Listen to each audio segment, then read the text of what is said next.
Glenn Scott here.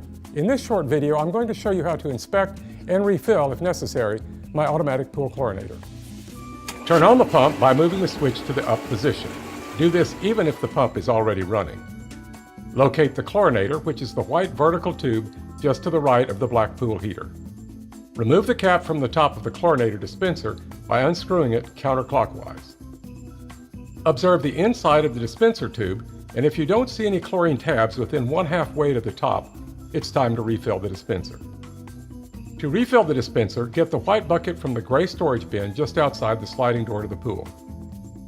Open the gate into the side yard, slide the lock cover down, enter the 4-digit code, and pull the lock housing down and out as far as possible and push the gate open. Walk down to the end of the patio where the blue and white buckets are and open the topmost bucket. Grab the lid with both hands while pulling up on the red button on the edge of the lid. Rotate the lid counterclockwise.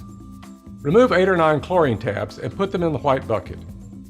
Return to the chlorine dispenser and drop as many tabs into the tube until the last tab is just below the top. Replace the dispenser cap by screwing it clockwise, hand tightening until no water leaks out. Return any tabs you did not use to the blue and white bucket and close its cover.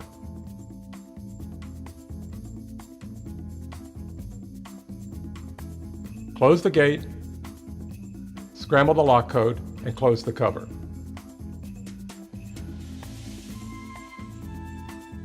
Set the pool pump to timer mode by moving the switch to the down position. The pump switch must be left in the down position once you are done, otherwise the pump will remain on all the time and cost me money.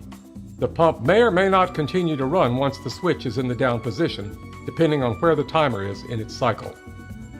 And you are done.